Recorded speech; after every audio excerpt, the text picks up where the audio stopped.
Well, hello everybody, this is Fracture, and I welcome you to another Let's Play Star Wars Knights of the Old Republic on the PC.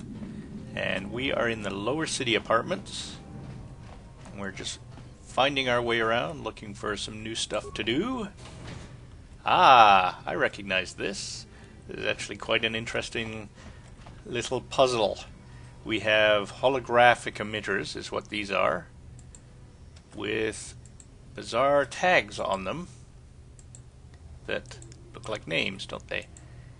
And a security crate that is beyond the skills of mortal men and women, I suppose. So we're going to look in the desk and we find a novel. And if we read this novel, if I can find it in my inventory, there it is. Guts and Glory, a chronicle of the amazing story of the Twisted Rancor Trio by Gilthos Uxaris. A work in progress. The origins of what would eventually become the most famous band in the galaxy are surprisingly humble. The brains behind the group, manager Githos Uxaris, close enough for me, founded the trio to earn a date with a young singer named Elinda. The ploy worked, and Elinda became the first member of the band. That's a subtle hint. Okay, that's the first member of the band. Githos scrambled to find musicians to back her, and signed a Bith named Uja to be the lead musician. Soon after that, he signed Uja's brother Uji, so we have the first three, to complete the trio. The band struggled at first.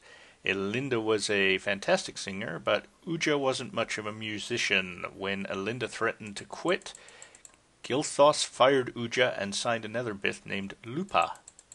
Of course, this didn't go over well with Uja's brother, and Uji quit. Fortunately, Lupa knew another musician named Fodo, who joined to replace Uji. Led by Elinda's singing, the second incarnation of the Twisted Rancor Trio became quite popular on their homeworld of Taris, eventually attracting the attention of local legitimate businessman Davik Kang. Davik asked Githos to bring his group in for a command performance. Githos agreed, realizing it could be the band's big break. Unfortunately, Elinda had heard certain unsubstantiated rumors about Davik Kang and his connections to the exchange. Fearing for her life, she refused to go to the estate to perform. Many felt that without Elinda singing, the band could crumble, but Githos came up with a brilliant plan. I have a cunning plan to save the group by hiring Elinda's sister Ashana as the new lead singer on the eve of their scheduled appearance at Davik's estate. Githos knew he was taking a risk. If Ashana couldn't perform at Elinda's level, Davik's infamous temper could have dire consequences for the entire band. Yes, he does sound like a legitimate businessman, doesn't he? However, if Ashana could match her sister's performance, then Davik was likely to sign the band to a big-time touring contract. But it was a risk. It was a risk, but the Twisted Rancor Trio was founded on Guts and Glory. There are no further entries. So, what we found there was how the band was formed and in what order. And guess what? There's the first member was Elinda, the second member was Uja, and where is Uja? There's Uja. And if Karth would stay out of the way, we're now looking for Uji, and there he, she, or it is, and Lupa was the next, and excuse it, come on, out of the way, and Fodo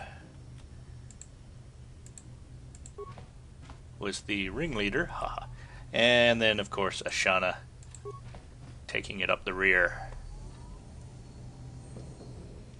So there we go. And I think if you try to unlock this using your skills, I believe you get injured plus you don't open it. So we actually get a nice item, some nice armor. So let's take those and equip them immediately. So that outdoes my armor. I've got defense bonus 4, max dexterity 5, and this one is defense bonus 5, max dexterity 5, which is well within what we have now. We have to keep an eye on that because eventually my dexterity bonus should go above 5, so we'll have to choose armor carefully. And then the nice feature, it's upgradable. So we might find some nice features. I also have an energy shield I can equip, so I shall do that.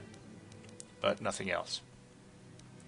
And now we can replace Karth's clothing with some proper armor and nothing else. Alright, so a quick save. Sure. And move on to the next department, or the next battle, whichever comes first.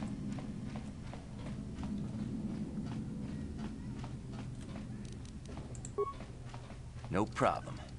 Got it. Hey, you can't come in here. This is a private apartment. What are you doing in here? This place looks abandoned. Well, abandoned except for the occupant, so, well, anyway. None of your business. Just turn around and go back the way you came if you know what's good for you. Are you in some kind of trouble? Do you want to talk about it? Here, lie on this couch. So you can see my persuade skill is batting 1,000 right now. I guess I could tell you. You'd probably find out on your own eventually anyway. So basically this guy did state's evidence on some criminal. Now he has a bounty on his head. Maybe there's some way I could help you out of this mess. I don't think there's much you can do. Maybe you could turn the tables. Maybe you could pay Davik off. Maybe you could fake your own death, perhaps with this explosive that for some reason I bought at a store with no foresight or previous knowledge of this quest. I've already thought of that. I even came up with a plan, but if we have to do something so my body is not missing. Maybe tell me your plan. I may be able to help you out. Well, if only I had an explosive like that one you're carrying. Oh, you know what? For some reason I bought this permacrete detonator. Why don't you take it? Yes, that should do the trick. Let me plant that permacrete detonator that looks nothing like the device you purchased. And since you gave me one, let me plant 2. There we go. Now would be a good time to leave.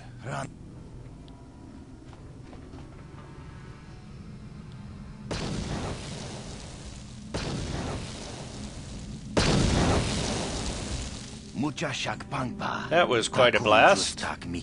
Look, I don't want to do long goodbyes, and since I'm dead, I can't be seen wandering around, so see you guys later. There we go. Now, that actually gave us a light side point and an opportunity. We can now go to the person that has the bounty on his head and say we killed him, and we'll get a reward for that as well. So, that was quite a blast. Oh, not again. This guy never seems to... Okay, well, we'll chat with you again. Speak to Karth. Yes, what's on your mind? Is this a good time to ask you some more questions? I guess I did say you could ask me questions later, didn't I? Yes, you did. Is this really necessary? Yes, it is. Not if you have a problem with it. No, I don't have a problem with it, really. Go ahead and interrogate me.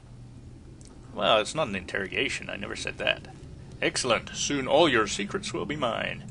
No, I was just joking. Though you do seem to be full of questions. Yes, I'm always full of it. Refreshing, to be honest. Let me ask you something first, though.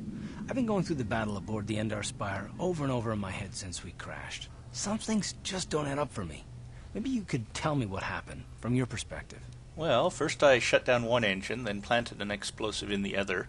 Then I went looking for Bastilla so that I could choke her to death. Oh, I mean, like you said, when we first met, Bastilla didn't have time to use her powers. True.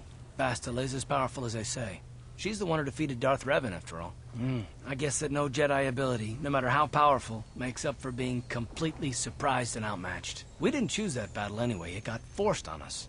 Hell, I'm just as surprised that any of us are alive to talk about it. Come to think of it, it's more than a little surprising that you happen to be here, isn't it? I mean, just what is your position with the Republic fleet anyway? Yeah, clearly Jedi powers don't count for being surprised and outmatched. Otherwise you could do things like deflect phaser blasts with a sword. Why? Are you accusing me of something? Yeah, I used to be a smuggler, if you must know. I was recruited into the fleet for my knowledge. And a large container of mysterious white powder. A smuggler? I should have guessed. Now, isn't it odd, however, that a smuggler who was added to the crew at the last minute just happens to be alive? You'd rather I wasn't? What's so odd about me being added to the crew at the last minute? Are you implying I had something to do with the crash? You were the only one. Not to mention that Bastilla's party was the one who requested your transfer. I have no idea what you're talking about. Why would Bastila request my transfer? Doesn't make any difference. Go ahead and be paranoid. Number 2. The Jedi requested numerous things when they came on board. I mean, hell, they practically took over the ship, as far as I could tell. Considering your connection to Bastila and the Jedi, whether you know it or not, your presence here seems a little convenient. I'm probably wrong, and this is probably nothing, I know. I learned a long time ago not to take things at face value, however, and I hate surprises. What do you mean by surprises? I'm telling you, Karth, I had nothing to do with the crash. Shouldn't we be trying to work together? Yeah, I'll choose number 3. I am working with you. I'd be a fool not to. I'd also be a fool not to expect the unexpected. Are you always this suspicious? Fine, let's just get back to something important then. You do know we're on the same side, right? Try something and it'll be the last mistake you make. Well, are you always this suspicious? Look, it has nothing to do with you personally. I don't trust anyone, and I have my reasons. And no, I'm not going to discuss them, so can we just keep our mind on more important things? Yes, let's do that. Good. Like I said before, I prefer action to talk anyway. Alright, so the conversation is, as you see, I'm taking safe options each time, but the conversation is progressing. And I see for some reason Fraps has decided to drop to 15 frames a second again. So I shall be back momentarily.